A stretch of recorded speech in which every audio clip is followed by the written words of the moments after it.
And now, folks, join me in welcoming and giving a big congratulations to Ann Schockett, our dear friend from Queens. She is the newly elected national president of the National Federation of Republican Women. She just came from a tour of the White House. She was down in Washington, D.C., in the beautiful, if you're on Facebook, you'll see a post about the beautiful Christmas displays at the White House. Join me in welcoming back home our dear friend, Ann Schockett.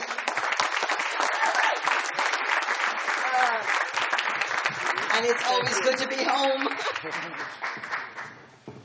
Wow, it's great to be here. You know, I was born here in 1953. My father moved from Brooklyn in 1919, the year he was 1. So basically, we've been out in Queens since 1919. So it's actually our 100th anniversary. Yeah. All right. I just realized that right now. So this is my home club. Can you hear me okay? Yeah. Oh, good. This is my home club. This is my hometown. And there's no place like home, really. And I do a lot of traveling now because as president of the National Federation of Republican Women, I have 48 states and Puerto Rico and D.C. So thank you so much, President Phil, a dear, dear friend. Is he remarkable? Yes.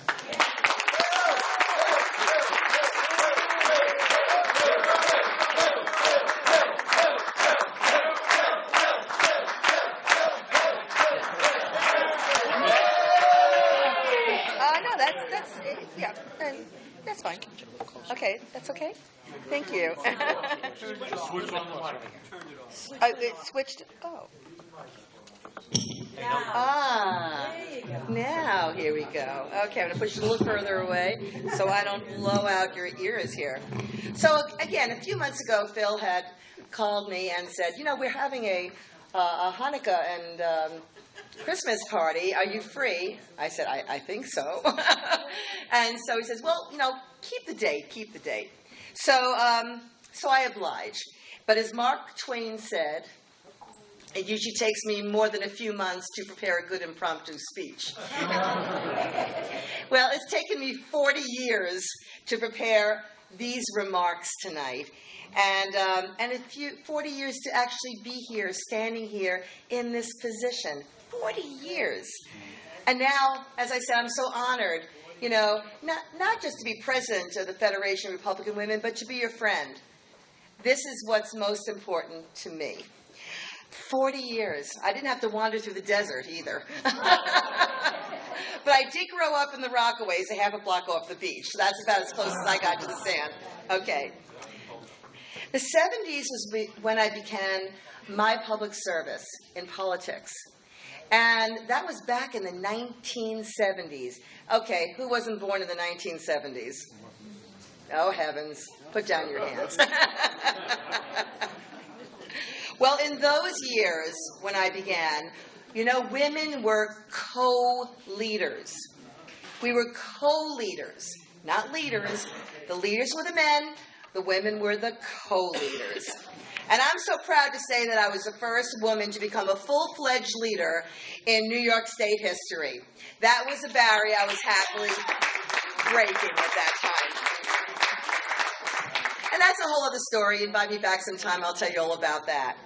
But still, it gives us perspective. That wasn't that long ago. Remember in those days they had a cigarette, the Virginia Slims? Okay, who remembers the slogan? You got it. You've come a long way, baby.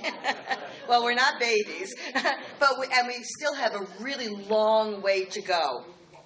And today, 40 years later, we're facing 2020, the 2020 elections. And it's going to be the women who are going to define the outcome of that election. Not that you men don't count. Oh my gosh, you do. But you know, it's the women who are going to make the difference in that election.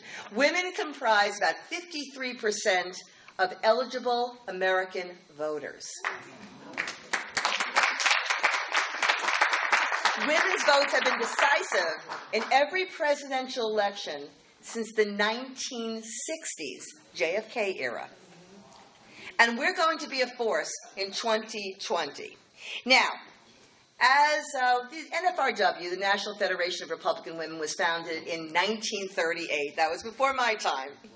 Okay, now who was around in 1938? There you go. That was your time. And since then, the National Federation of Republican Women has played a vital role in campaigns. Our members are both women and men. And as I said, across 48 states, we're still working on Massachusetts and North Dakota. We'll get them soon. And they are all fired up. I wish you could be there at one of our national conventions. It is so exciting. People from all over the United States, and they're fired up.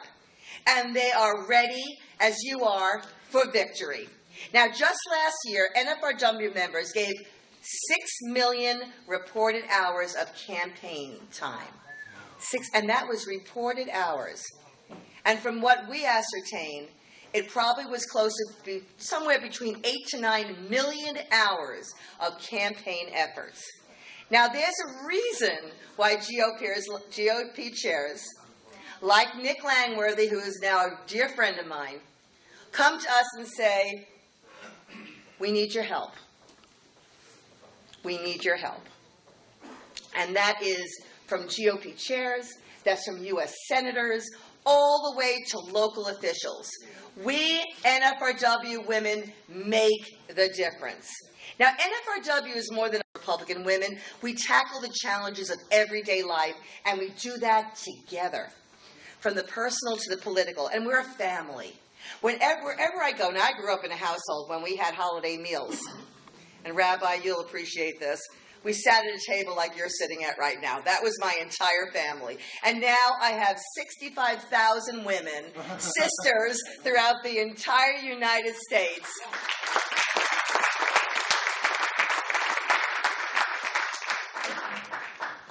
And brothers. We love America. We love our flag. We love our Constitution. We love our president. And we prove it every single day. We energize our communities. And that includes the community of Queens. Now, we're a family of tens. Better than that, we're in Queens.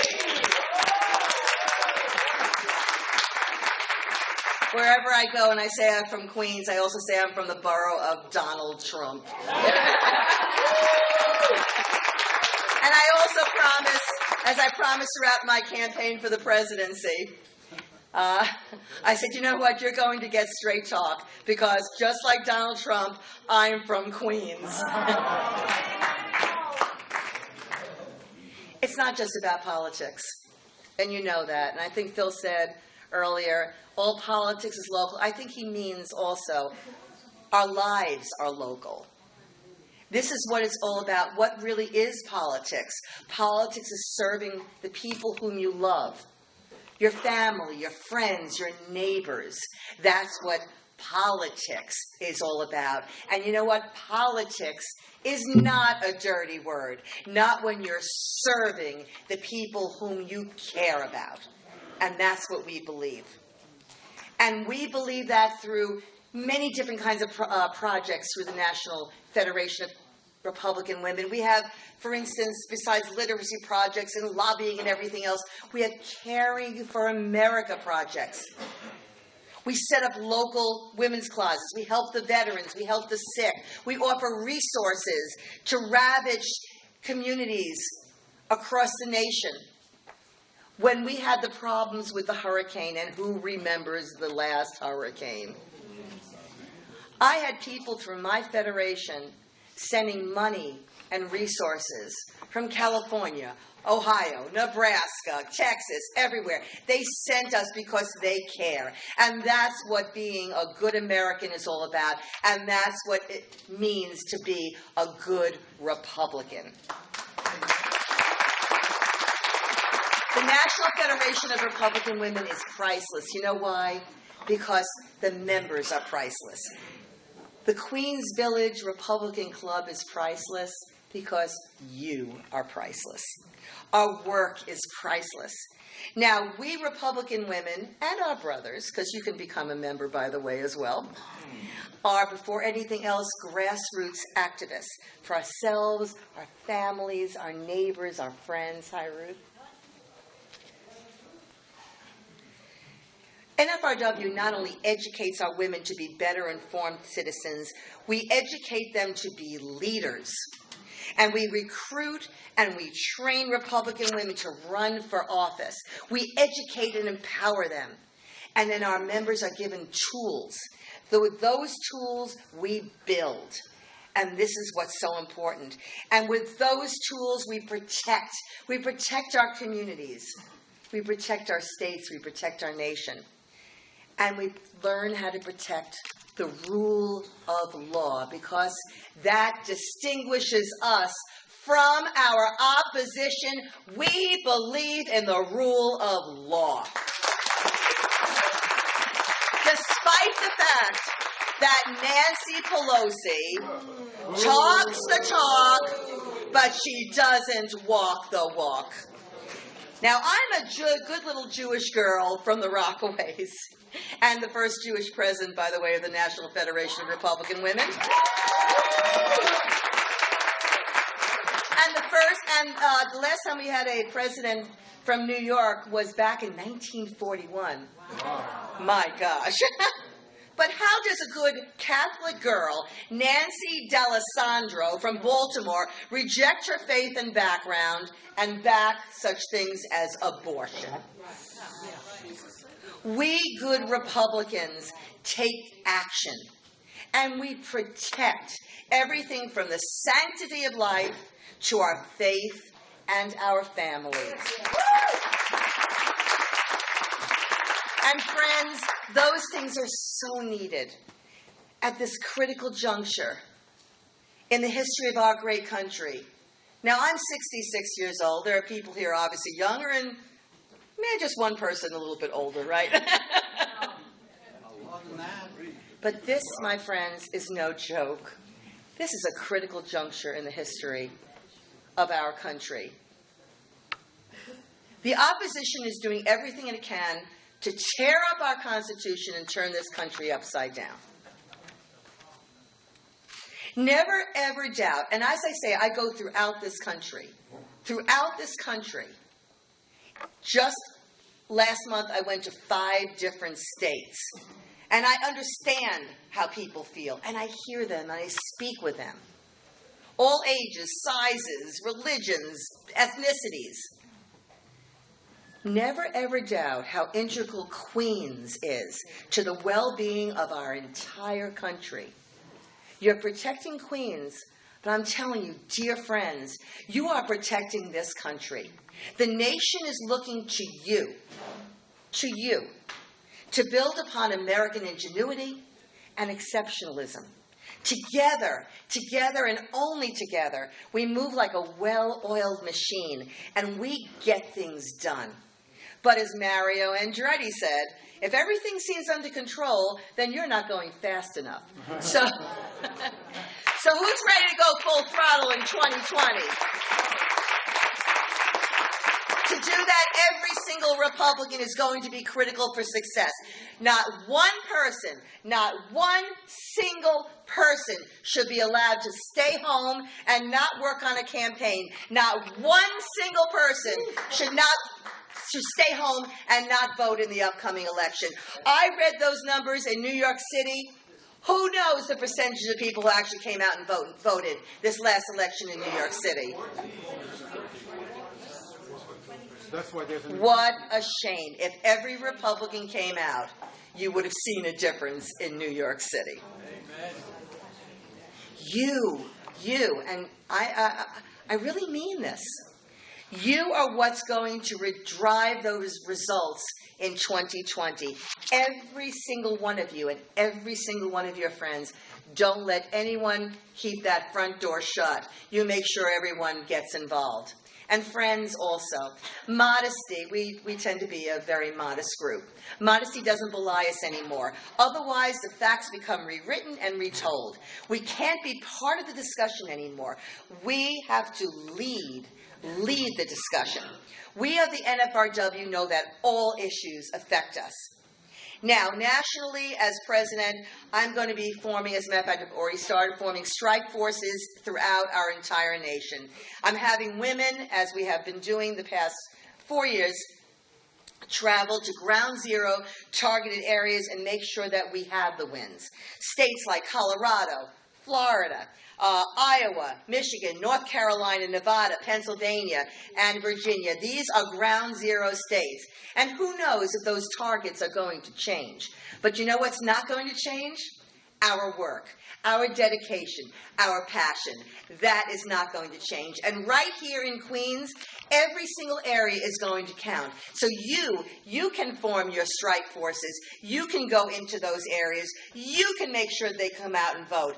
This is what's needed to be done. You have to do this in Queens. You need to go into those areas. Otherwise, I'm not a doom and gloom person, but I've seen enough now. There will be no Queens as we know it. There will be New York State as we know it, and there will be no United States of America as we know it.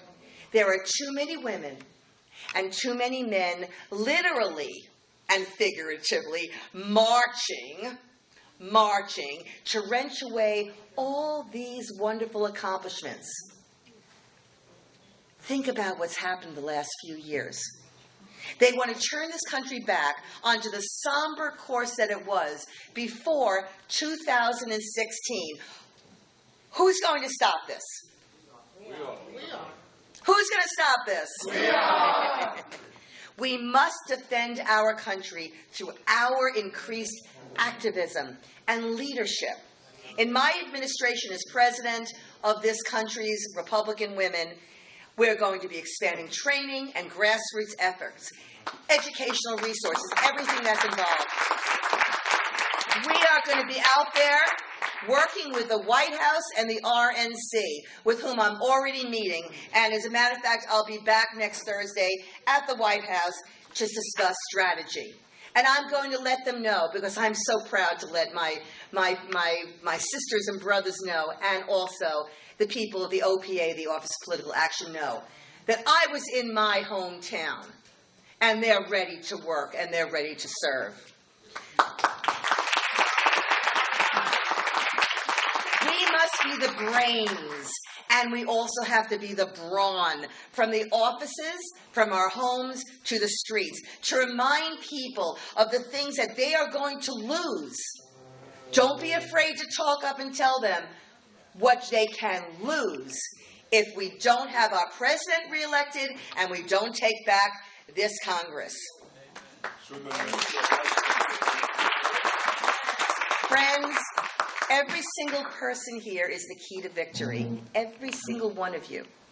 When businesses assess the value of another business or organization, they take a look at the investments, the property that's owned, the savings, all these different things. I look at you. Your worth, our worth together is our largest asset. But we must use our asset, passion, patriotism, to defend Queens, to defend our entire country.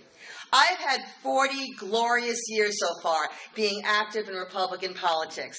I chose these last number of years to commit myself to empowering women through my work in the Federation. We will not win battles to save our communities, to save the greatest nation in the world, if we're not willing to take a stand. We must, and I'm pleading, we must win the war to save our nation from toxic forces by standing up to them as an immovable force. You and I already are a powerful team. Let's take ownership of our voices and our actions. It's up to all of us, together, to make the effort and be a success. Together, we're better. Let's keep Queens great, and let's keep America great. Thank you.